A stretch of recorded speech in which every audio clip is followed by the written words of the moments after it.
Hey, welcome to Prop Live Q&A. This is our podcast. We're tackling prop and costume making materials and where to get them today.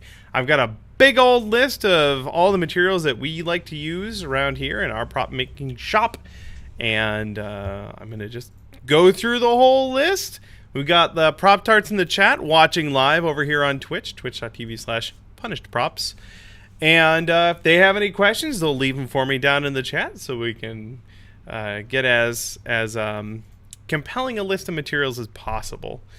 Before we dive straight in, the first thing I want to mention is that if you're new to prop and costume making and you want to get into it and want to learn more and you want to know where to start, we have a really great page for that over on our website at punishedprops.com. We've got the front page right here. There's a new to making start here button. Click on that. It'll bring up this really great page with a ton of super useful information.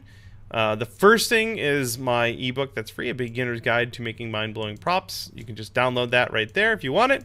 And then we have a bunch more books that you could buy and a bunch of other really great free resources. But I especially want to point out this free ebook.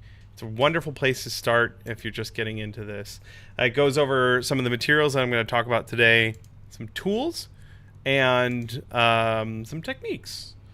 The other thing I wanted to mention, too, is that we did a podcast episode on tools. And I'll have a link for all of this stuff in the show notes of this episode if you want to go back and watch those.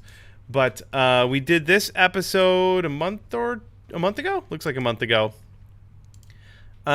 Tools every maker should own. It was really good dive into all these crazy pants tools. And it's also a really good list on the episode. And again, we'll have a link for this down in the show notes. With a ton of really great resources. So if you're looking to get started, those are a couple of good places to start. Drop the link in the chat there. Also, if you're watching or listening to this later, head on over to the show notes. You'll find all these links. Those are all great resources, especially if you're going to get started. Before I dive into the rest of the list, I have two more things to point out. One, we will be having a Black Friday sale, which we do every year. Let's see, that is in just a little over a week is Black Friday. Holy crap. That's how time works, isn't it? I'm not going to go too much into the details of what we're going to be doing on that sale. You'll have to wait and see. But I can say there will be some great deals on things like our books, plus a bunch of new products, things to look out for. So keep your ear to the ground. We will have lots of reminders and stuff so that you guys can hear about it. The sale will go through the entire weekend, so you should be able to catch it. And of course, all that's at punishedprops.com. And then I do want to take a super quick moment to thank all of our patrons. Patreon has been going very well for us lately. We've been doing tons of extra content. If you're a current patron and you haven't seen any of that, then head on over to our Patreon page. That's patreon.com/punishedprops. And log in and then go to the post section to see all of the patron-only posts we've been putting. So we've been doing behind-the-scenes vlogs from the shop every week. So if you want to get a peek at kind of how things look around here when the normal cameras are off, that's a great place for it. It's the only place for it, really. We also do extra credit videos for all of our builds. So, Paige, we did the Spyro hat, right? We did an extra credit video for that? Great. So we just put out the Paige. Actually, Paige, can you sneak over here with your cool hat? Paige happens to be wearing her hat already. I got a super secret thing on it. So anyway, this Monday we built a hat for Spyro the Dragon because that game came out yesterday and Paige is obsessed with it. Ta-da! And if you want know a little bit more about this build, we have an extra credit video that we put up on Patreon. It was super fun. We talk about the process and also sealing things and a couple other useful tidbits. So that's another cool, thanks Paige. That's another cool perk to being a patron, and also early releases. So our project videos go out every Monday, but if you're a patron, you can watch it on Friday. because we love you. So thanks, patrons, and thank you, potential new patrons. All right, let's dive in to our materials. I'm gonna take a peek at the chat. King of Pixel is curious about fabric. Fabric is on my list, and we will get to that in a little bit. Let me start with the first thing on the list. Surprising no one, the first thing we're going to talk about is EVA foam. Obviously, EVA foam has become a staple of what we do around here. I wrote 2 books about working with EVA foam. I'm still, I promise, continuing to work on a 3rd. But like this giant axe behind me, that's made out of EVA foam. Let's see. This red hand cannon is EVA foam. Let's keep going. That sword is EVA foam. That hand axe is EVA foam. That and that and more stuff. That and that and that and that. Those are all made out of EVA foam. Super versatile material. Really wonderful to work with. Now, in the past few years, the availability of EVA foam has kind of gone off the rails. There's so many different ways to get it in different shapes and forms and textures. Used to be you'd have to get floor mats and either use the texture or remove it or hide it. Nowadays, you can still do that. You can still get craft foam, which is generally EVA foam, from craft stores like Joann's or Michael's. And you can still do that, but companies like TNT Cosplay and other companies around the world have started to provide their own EVA foam, which means more variety, more options, thicker foam, different densities, different shapes, like dowels. And I've seen people doing like triangular, long, thin pieces, beveled pieces. There's tons and tons and tons of options out there. Let's see. Oh, Silent Warlock says, what about your cyberpunk weapon on the right there? Oh, right. This guy right here? What about that? That video isn't out yet, but it will be soon. It's also made out of EVA foam. Anyway, we've got a link. I'll throw this in the chat, and we'll put it in the show notes as well. We have a great post on our website about EVA foam with some really great links and a video that goes over a lot of the EVA foam that we use and some of the stuff I've been able to find that's available around the world. So, for example, some Plastizote foams. We've got L400 or L200. What was this one? Microline? Some of these ones I've only found or heard of over in the UK and Europe. But there are lots of different options out there. Now, if you live in a country other than the United States, then you may have to dig around to find whatever it's called in your country or a material that's similar. So, for example, when I was in the Philippines, the cosplayers there used what they called rubber sheet, but it was very similar to EVA foam. So you may have to just find whatever you have around you that works in a similar fashion. But that's everything I have on EVA foam. I think, again, that blog post that we made a while back dives way, way, way deeper into what's available. Let's see here. Let's grab the next one. We'll do another foam. XPS foam or EPS foam would either be extruded polystyrene or expanded polystyrene, but this is generally what you would call insulation foam. So it's rigid, unlike EVA foam, which is flexible. XPS foam is rigid, but it's also soft enough that you can dent it with like a fingernail.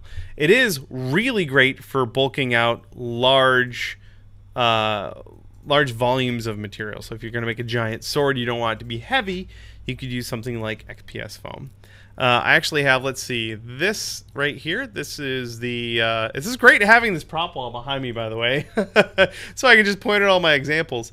This tactical SMG from Fortnite is all made out of extruded polystyrene.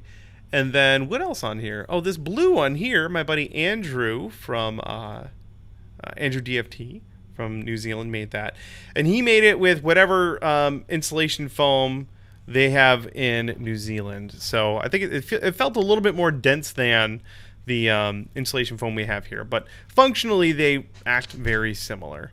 It's extremely cheap. It's really easy to manipulate. You can get away with just some sandpaper and a sharp knife to cut and sculpt and shape your insulation foam. So it is a super versatile material. It's super cheap. It's great if you're just getting started. Minto in the chat says, "R.I.P. Tactical SMG." I know this gun is no longer in the game. Another reminder that when I built that, I picked apparently the wrong gun. But what do I know?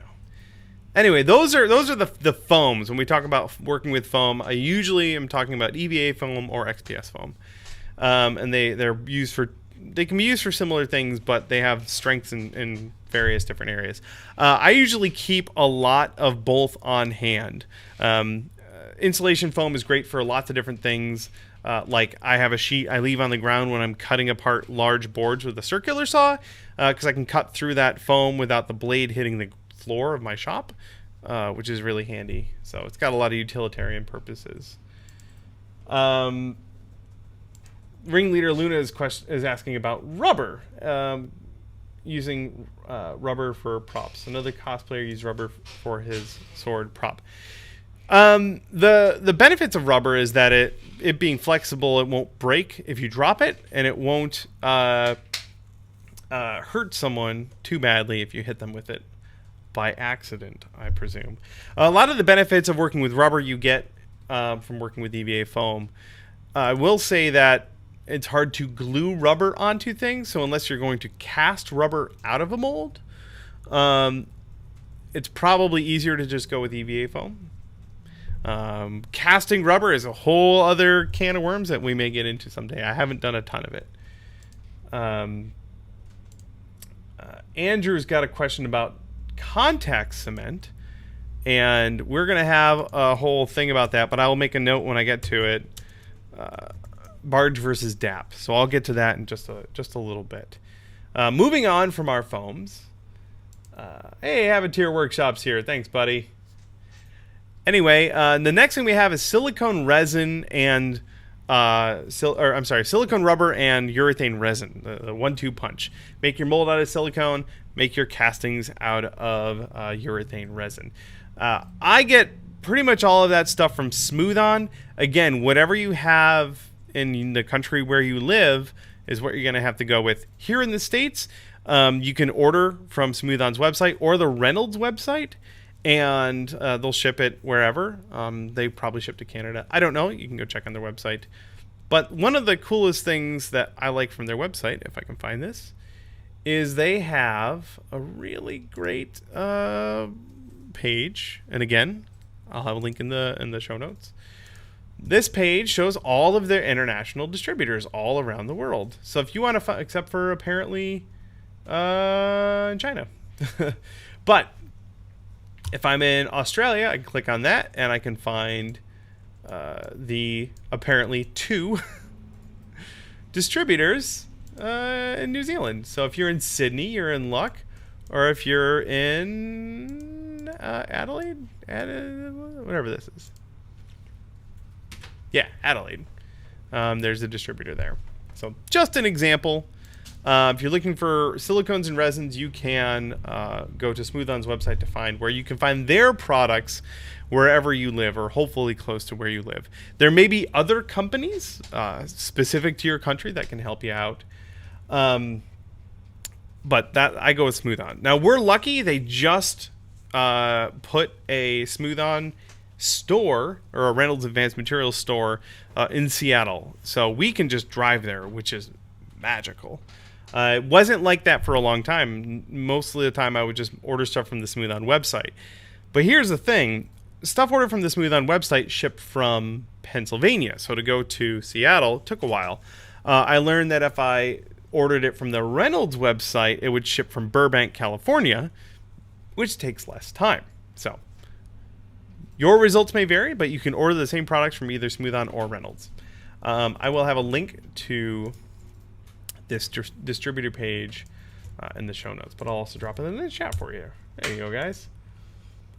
Yes, Ringleader Luna says, where do you get rubber to mold things? This is exactly where we go. I go to Reynolds. They have all the silicone and urethane that I need right there.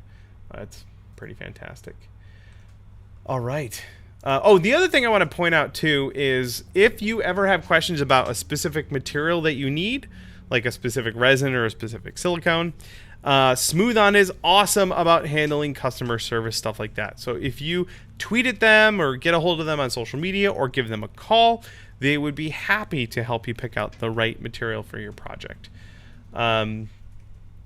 You could ask me, but I would just forward you to them because they are the materials experts. So specific questions, go straight to the source. All right, let's talk about sheets of plastic. I don't know why I sounded so angry. Plastic.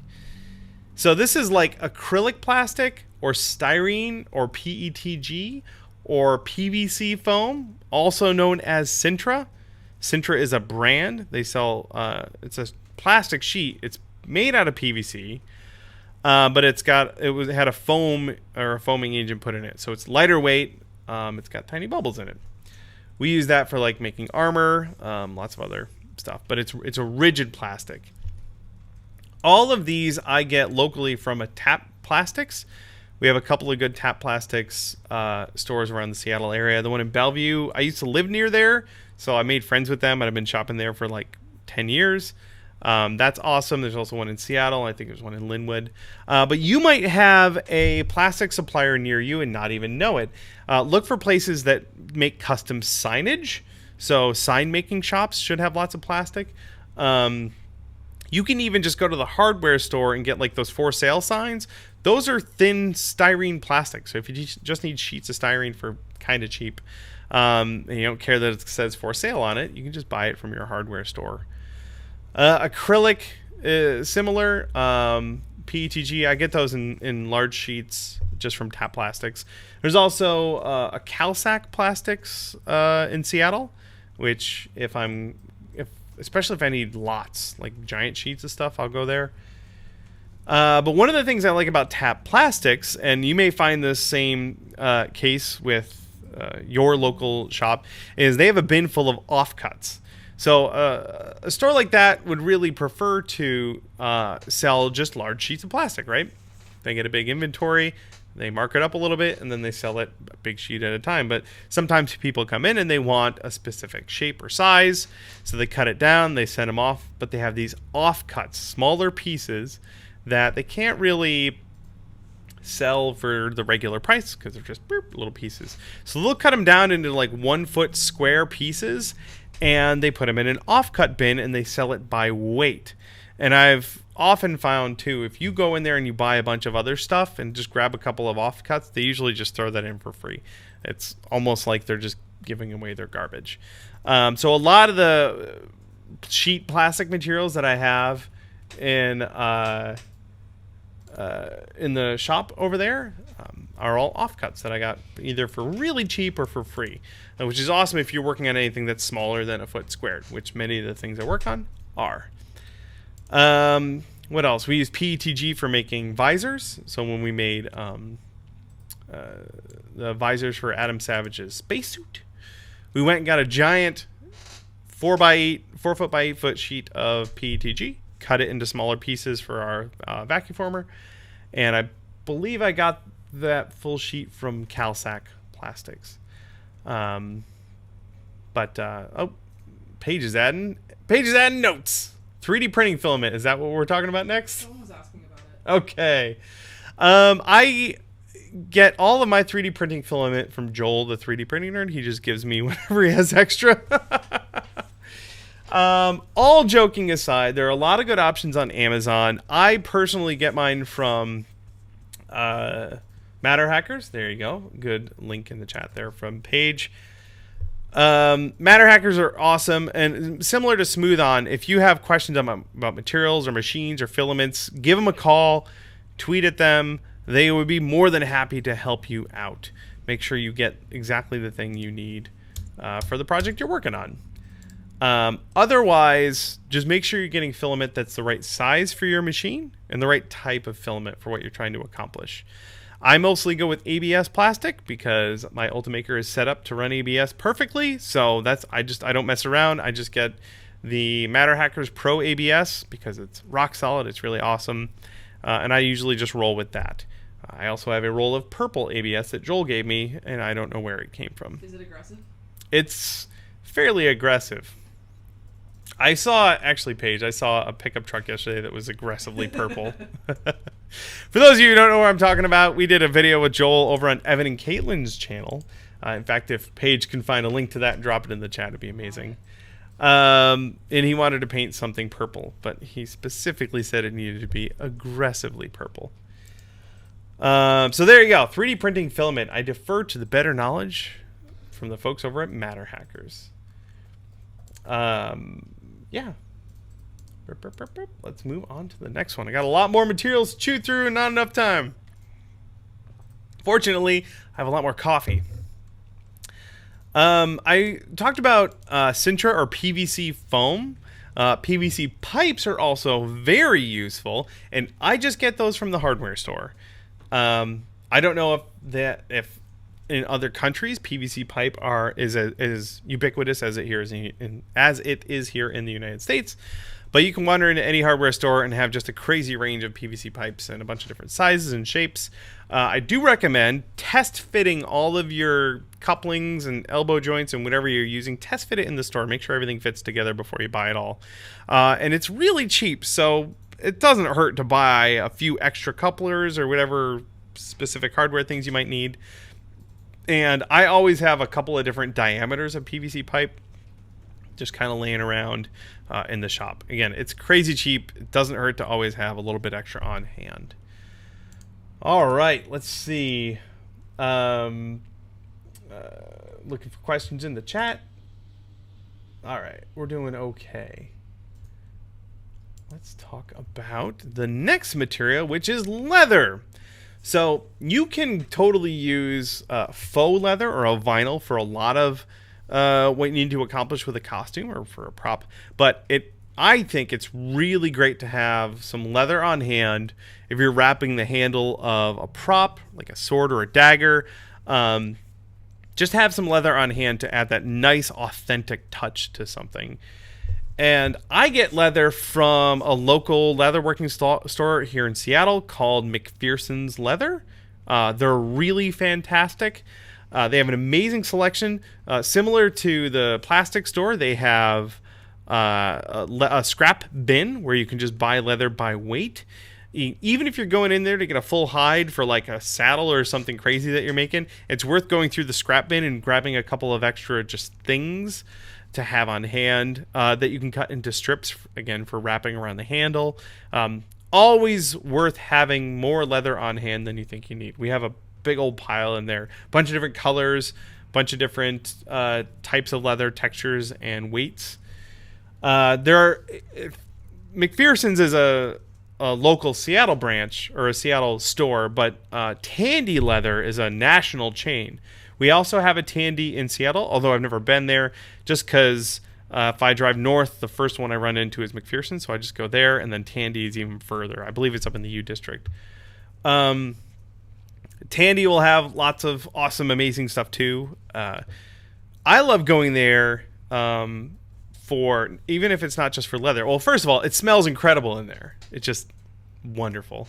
The staff is really helpful and friendly, at least at the McPherson's. Hardware, so buckles, snaps, all of that stuff. There is such an astonishing collection there, and it's crazy cheap.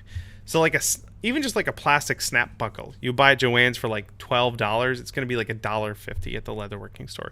Do not get buckles. Do not get snaps. Do not get any of that stuff from craft stores. It's marked up like, no joke, like 500%. Leatherworking stores have the real deal stuff, metal hardware. It's really robust and it's crazy cheap. Tons and tons of really good stuff to get from leatherworking stores. They have awesome tools that are really good for working on foam. And of course, tons and tons of leather. All right, let's keep pressing forward. I see that Paige is keeping the notes all up to date. Thank you, Paige. This is going to be a really, really great post later on. Yeah. Oh, Mr. Certainly says, for cheap decorative snaps buckles, how do you feel about eBay sellers? I've heard a lot of people can have really great luck on eBay. I usually don't bother because I like to go to McPherson's and browse their stock. They have tons of decorative stuff. I've never gone in there and not found what I needed. But again, I'm spoiled. I understand I'm spoiled. I live in Seattle. I have more than one leatherworking store to pick from. But if you don't, then maybe eBay is a good option for you. Okay, let's keep moving through here. Let's talk about thermoplastics. And I'll be honest, it's not a topic I know an awful lot about, but I'm talking about things like Wonderflex or Worbla or Kydex or Thibra. We actually have some in-house. I haven't really had a chance to play with any of them. I haven't had a good reason to anyway. But you can get Worbla from all kinds of places. In fact, I'm pretty sure the Tap Plastics up in Bellevue sells Worbla. But also, there are some online retailers, including our friend Yaya Han. You can go to Yaya Han's website and buy all kinds of cosplay stuff. But she specifically has a thermoplastic section with big old sheets of Worbla and Worbla's black art and Worbla's pearly white, which I have not heard of until right now. And transparent art. That's kind of what's available there in Worbla land. But there are lots of other thermoplastics available. Dropping a link in the old chat there for you guys. So, for example, there's Thibra. And then Kydex. Some of this stuff you might actually find at a leatherworking store. It's really... it's used frequently for making like gun holsters. And leather workers do that, and so they also sometimes carry Kydex, which is a thermoplastic. You heat it up, you press it over your gun, and they pull it off, and you got a perfectly shaped thing to put your gun in. So that is thermoplastics. Oh, I should also mention that it is possible to make your own, kind of make your own thermoplastics. One of the complaints that people have about thermoplastics is the price. You can get your own, they're like beads of plastic. If someone in the chat remembers what the stuff is called, what was that page? It might be Instamorph. Instamorph? That sounds right. I'll look it up right now. I've got it. Page is on it. All right. You can put together your own thermoplastics. It's cheaper that way. You just got to put in a little bit more effort. Yeah, Instamorph is what people are saying. We'll have a link again for all of this stuff in the show notes. Yeah, there you go. Everyone's like, yo, it's Instamorph. Friendly Plastic is another one. Cool. Awesome. Again, we haven't really dove into that world too much, but you know who has? Our friend Svetlana over at Camus Cosplay. So if you want to learn about working with thermoplastics, a couple of things. Our friend Folkenstall has a book, which is actually available on our website if you want to go grab that. And then Camus Cosplay is really the place you want to go for learning about working with Worbla and other thermoplastics. She's got a bunch of fantastic ebooks, well worth it. Armor, props. Yeah, she's even got a foam book out now, which is fantastic. There's a pattern here, the supervillain pattern that she made. Oh, look, she sells our book too. What a great store. I love it. Anyway, everything thermoplastics, go check out Camus Cosplay. All right. Yes, buy my books. Buy my books. Buy my books. Buy my horn. Let's keep moving. That has been the Thermoplastics Hour. Another thing I don't know an awful lot about is fabric. Actually, Paige, on the bottom row over there, there's a binder with a bunch of fabric things in there. When I don't know much about a certain material or tool, I defer to my friends who know a lot more about them. So again, our friend Yaya Han pulls through, and she has her own line of cosplay fabrics. Oh my goodness. And this is a sample Oh, by the way, any of these materials, if any of the suppliers have sample packs that they'll send you, get them. They're awesome. But yeah, this is so cool. I can go through and be like, there's what that is, and that's what it feels like. And oh, that fell out. We'll just tuck that back in there. But I can there we go. This is a good example. This is 4-way stretch pleather. This is what a big sheet looks like, and then these are all the colors it comes in, which is really cool. So I can go, hey, I'm making X costume. I need a fabric that looks like this, and I can go through this and pick out one that is close, which is awesome because then I don't have to leave and go to the fabric store and wander around like I don't know what I'm talking about, because let's face it, I don't. So I just defer to Yaya Han when it comes to picking out fabrics because she knows her stuff. What else? Oh, I bet Svetlana has a book on sewing too. That's probably worth checking out. And I wish I had more to tell you guys about fabric, but I really don't know much about it. So deferring to a higher power. Can we get that binder? Well, actually, let's go to cosplayfabrics.com and see if there's an option to order one. Let's see here. Yaya sent me that herself, so that was nice of her. Look at that. Pretty fantastic. Where to buy? Can I buy a sampler? Let's see here. Probably have to poke around and see if there's a place to order a sample thing. Yeah, so I'll let you guys do that. Poke around on the website. I'm not going to do it all right now. I already have my book. We're going to get into paint in just a second, but I wanted to just point out that paint is another great thing where having a sample to look at in person can be super, super helpful so that you can see what it actually looks like before you go and order it online, before you go to the store. All right, awesome. Let's keep moving. Let's talk about wood. Yes, Danny Vosselman says, next challenge, learn more about sewing. I know, I do need to learn more about sewing. All right. Wood doesn't get used a ton in prop making, but it's the sort of thing that's always useful to have around. So I'm talking about like MDF or plywood or hardwood. I've made props out of MDF before. Usually they get sealed and molded and cast because MDF is heavy. It soaks up moisture like you won't believe, which is bad. It makes it swell. There are a lot of reasons to not just carry around an MDF prop.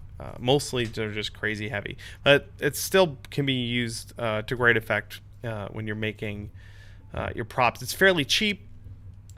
The dust is bad though. Don't breathe the dust. It's got formaldehyde in it. Yeah, but plywood, hardwoods can be pretty good if you're making the blade of a sword, something long and thin but still kind of strong, so long as you make it go with the grain.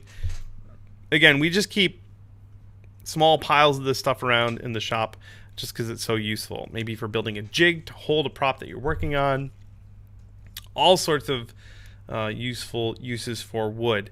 I get all of mine just from the hardware store, the normal big box store. I don't usually get any special fancy types of wood. If I do need something like that, there's a Rockler woodworking store near here.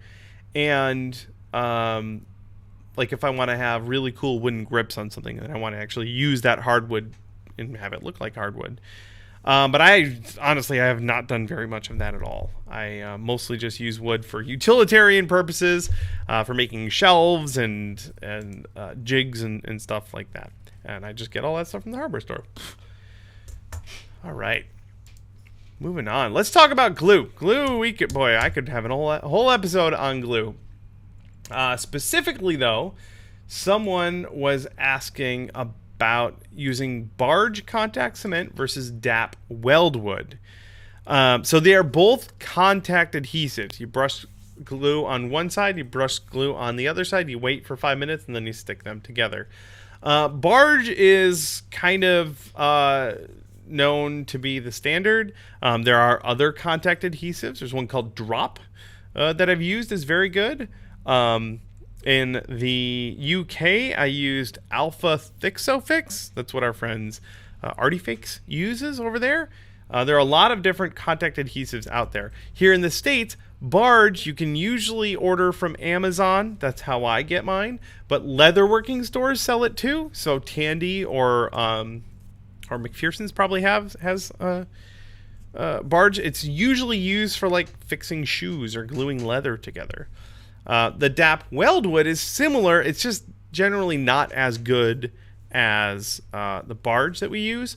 I have found, however, that if I have to, I can use DAP Weldwood in the red can, not the green can, the red can. The green is water-based, and it's not very good, especially not on foam. In the red can, it will work fairly well on EVA foam. I just find that I need to brush on a layer of the glue on both sides, let it dry for about 5 minutes, brush a second layer on, nice and thin, let that dry for about 5 minutes, and then stick it together. And I found that that provides a really, really great bond. Mr. Certainly says some craft stores sell Barge, but beware of the insane markup. They do get marked up quite a bit. Oh, and you know what? I wanted to point out, too, that leatherworking stores, or at least McPherson's, if you have a business, you can bring in your business number, your EIN or your UBI number, and open a business account with them and get a pretty great discount.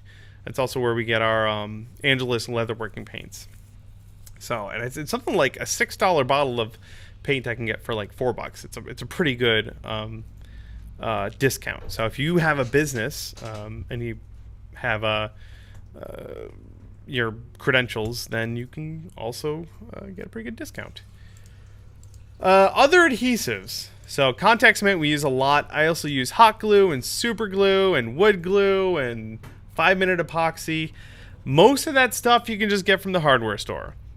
Specifically with super glue though, I'll either order that on Amazon or a hobby store near me. So we have Hobbytown USA. There's a bunch of them in the Seattle area, and they carry the super glue that I like and the accelerant that I like in different viscosities, and the uncure, the stuff to get super glue off of you. They sell all of that all at hobby stores.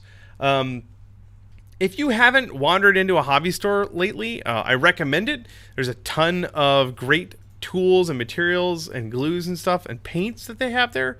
I got springs there. You can get small tools, like for doing really fine work, like files and little cutting tools. Styrene plastic in a crazy range of shapes and sizes. Hobby stores are fantastic for a lot of prop and costume making stuff. Gamer260 says, I've had good luck with the Bob Smith stuff. That's the Bob Smith super glue. That's the same stuff I use, and I like it a lot. I usually go with the medium viscosity, the gap filling viscosity.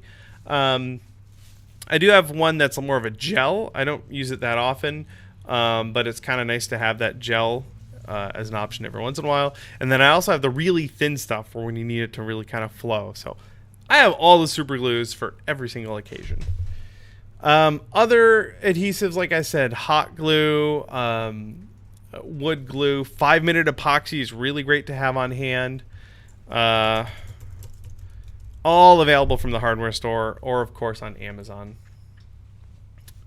Trying to think if there are any other adhesives that are worth having. I mean, there probably are. Actually, I'm going to drop in my favorite website, thistothat.com. Oh, spray adhesive, Super 77 is always really good to have on hand.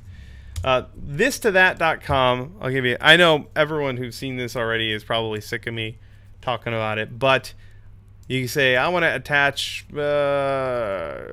metal to wood. Let's glue. And it says, oh, you could use LePage's metal epoxy or JB Weld or this one.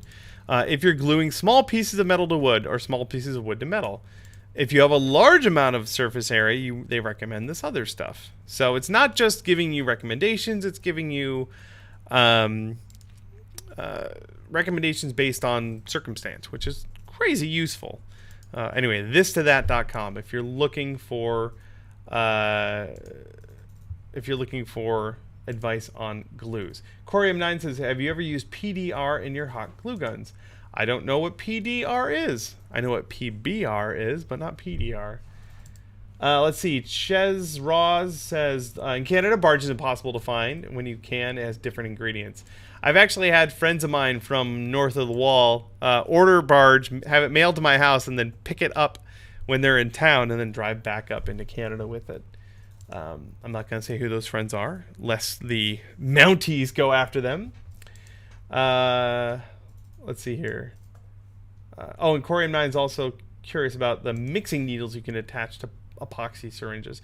Those are really cool and useful. I usually don't use them. I just mix my epoxy by hand. I don't do enough work with epoxy to really justify burning through a lot of those mixing syringes.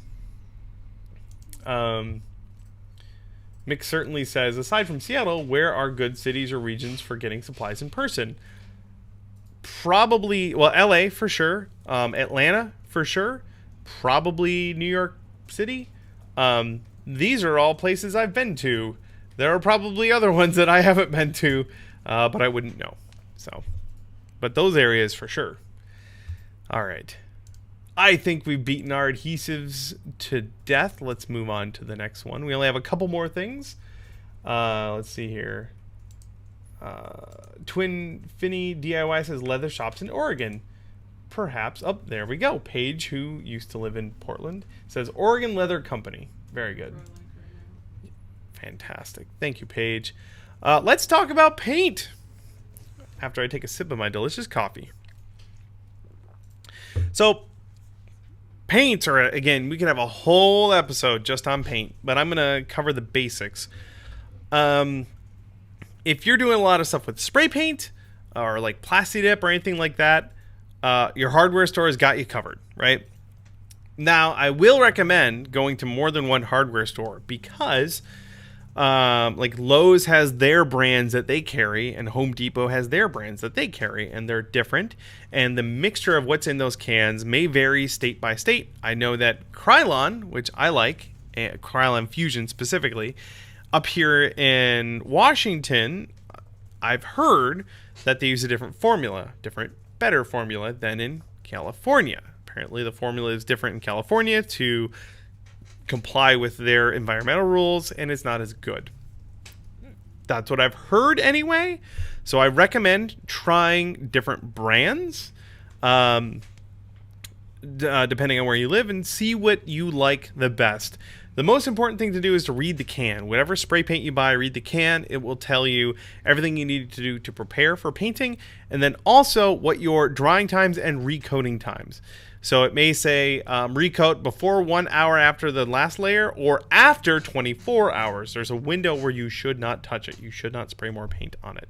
But if you read the back of your can, you'll find out exactly what those timings are.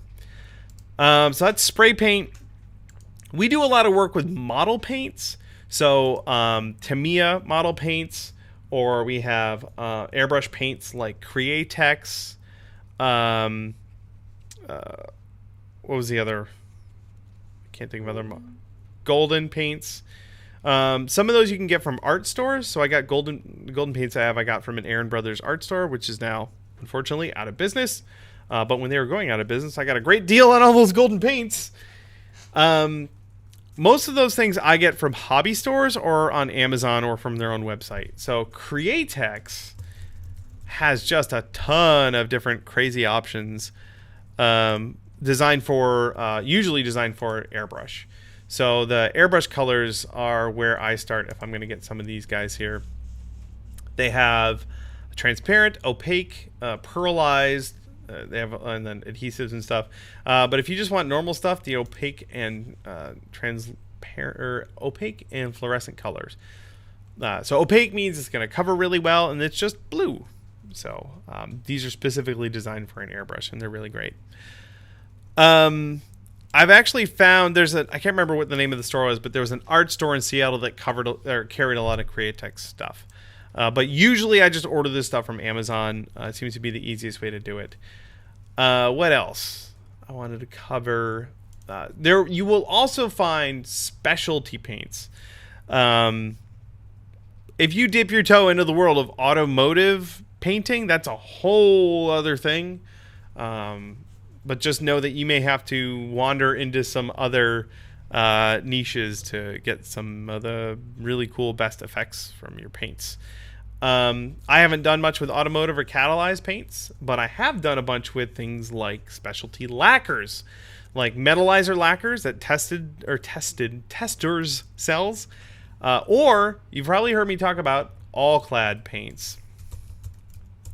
One of the frustrating things about all-clad is you can't just order them from their website, and I don't know if Amazon has more of them available or not, but usually I go to, if I click on buy, it'll tell you, and go to the United States, it'll give me a list of places to go buy it. So in Washington State near me, the only place that is kind of guaranteed to carry it is Skyway Model, which I didn't even know was a place until I was looking for places to buy all-clad. It's an adorable little model shop. They have tons of really great stuff and a great selection of paints, including those all-clad paints. So if you want a really shiny, super nice chrome-ish finish, all-clads are great for that. Let's see here. It's a Trap says he likes the sculpt metal paints. I don't know what those ones are specifically, but if you could send us a link in the chat, that'd be amazing.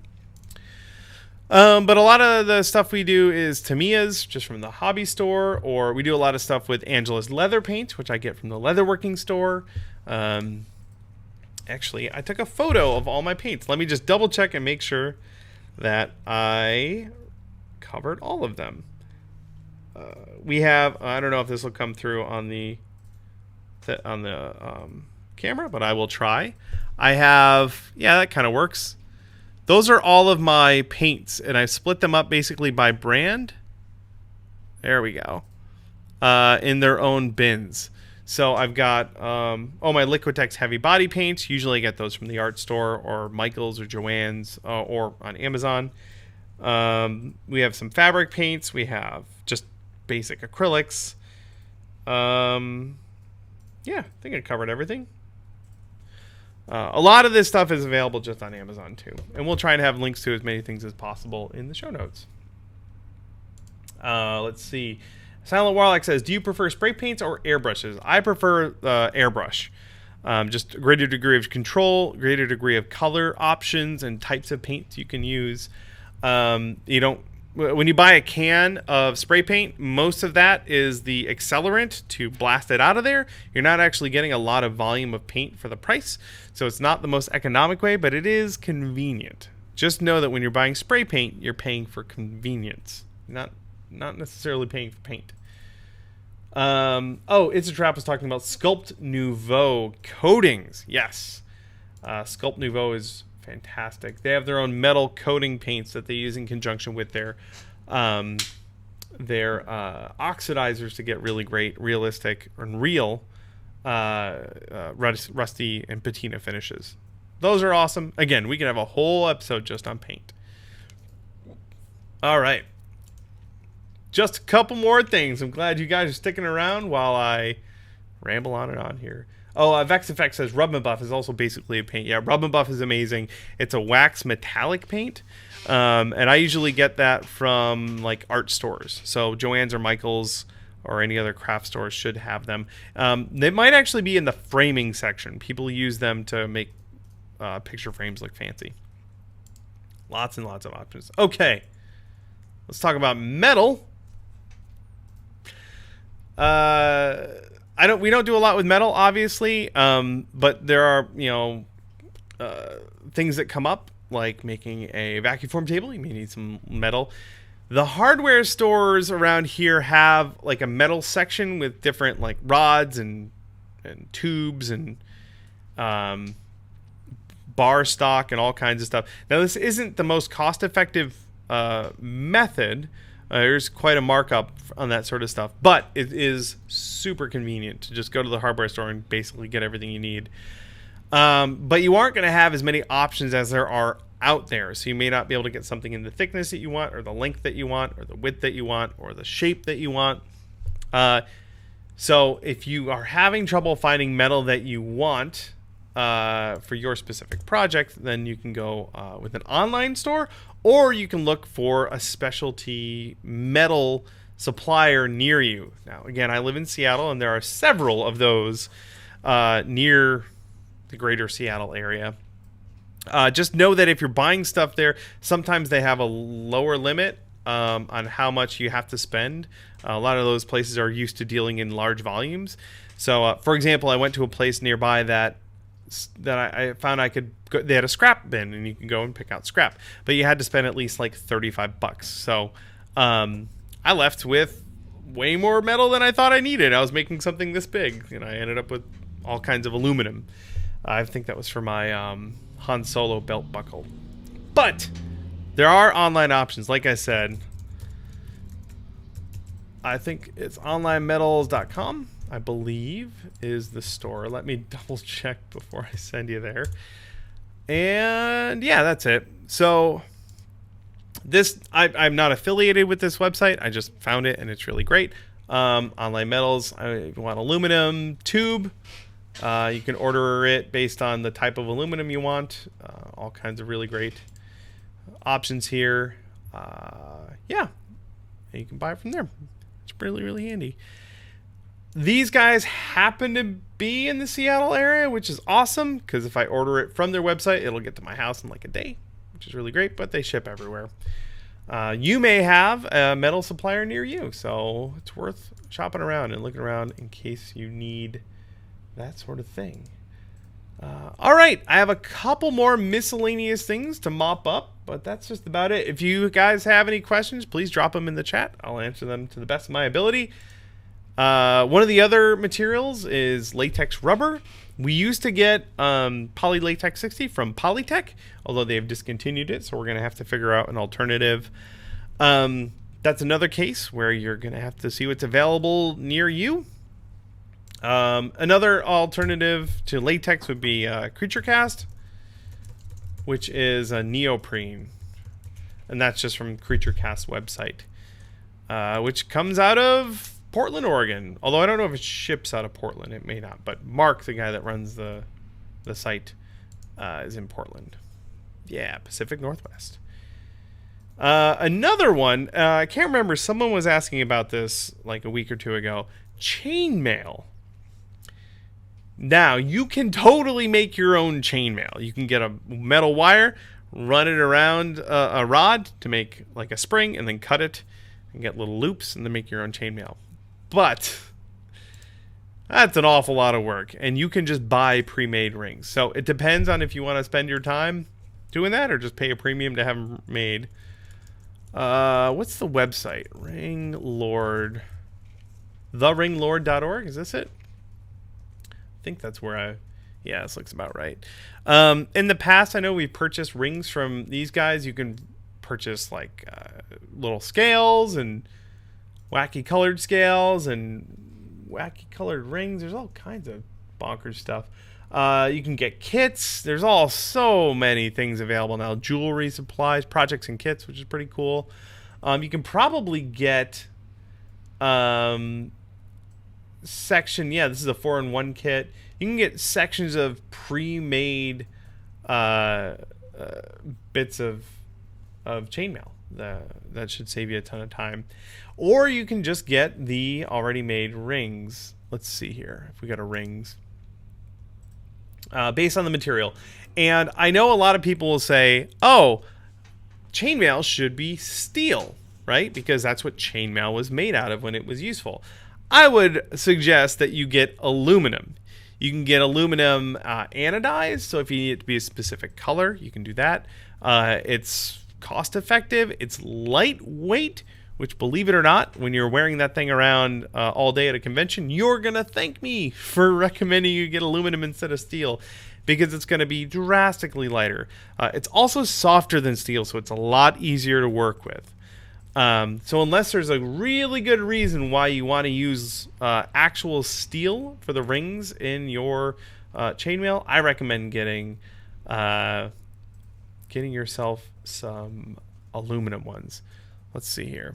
But also, look, there's tons of other copper, bronze, enameled stuff, stainless steel. You can make, they have rings that are rubber, I think. Plastic. Yeah, rubber rings are really good if you need something to be flexible. Titanium. Jeez. So many options. So that's chainmail. And then what else do I have here? Last thing I have on here is just hardware, like screws, nuts and bolts, that sort of stuff. Most of the time I just go to the hardware store, but a lot of times I find that there are things that I can't find, especially if they are metric. I know a lot of you guys are from outside the United States and you are enlightened and you use a better system of measuring than we do. I get that. But since I'm here, I'm stuck with imperial measurements. I try and get metric whenever I can just because it's easier. An M3, what's that? Oh, it's 3 millimeters. Boy, that certainly makes a lot of sense, doesn't it? The good news is we do have some fastener stores around here like Fastenal. There's a more local one called Tacoma Screw where you can go and get taps and dies and hardware, nuts, bolts, all sorts of really great stuff for attaching your prop and costume pieces together. Yeah. There you go. And I recommend too. Feathered Phoenix, going back to chainmail, says aluminum doesn't rust. That's right. That's a good point. When it comes to nuts and bolts and screws, always buy way more than you need. When I was putting together my Blade Runner gun, which is right there, I use mostly M3 and M4 and some M2 screws, and I bought them by the 100. So the M3 by 10 screws that I got, so they're 10 millimeters tall, I bought like 300 of those because I think 100 was like $6, and I'd rather spend an additional $6 and not run out than run out and have to scramble to find like 3 more M3 screws. So that's my thing on screws. I don't see any additional questions in the chat, so I think we covered pretty much everything. And Paige has been doing a great job of keeping notes in the show notes. Thanks, Paige. So there will be a full list of all of this stuff, including links in the show notes when this episode comes out in a couple days on our website. So look forward to that. I want to thank all of the wonderful prop tarts for hanging out with us today in the chat. You guys are wonderful. I see our buddy Bjorn just showed up, another Pacific Northwest fella. Doop. If you want to learn about leatherworking, by the way, go follow that guy. He knows what he's talking about. Let's see. Yeah, that'll do it. Thank you to our patrons. Again, punishprops.com. Sorry, patreon.com/punishprops. Head on over there. Consider throwing us $1 a week to help support what we do, and you'll get access to behind-the-scenes vlogs, early access to our build videos, and extra credit videos for all of those build videos. Thank you guys so much for the support. It's because of you guys that we have this shop, and we can pay Paige. She appreciates that an awful lot. And Everett is here, our other member of our team. He's just been the silent homunculus hanging out over there. Yeah. Hey. So it's because of your guys' support that we can pay these guys and get lots of awesome work done. Speaking of, the big thing that we've been working on is getting our Black Friday sale ready, which comes out next week. So look forward to that. Lots of new products, lots of deals on current products. It's going to be awesome. So look forward to that. And thank you, everyone, for hanging out. I think that's going to do it for today for the podcast. So thanks so much for listening. And hang around next week because we'll be doing some work from the shop. Thanks again, and we'll catch you in the next one.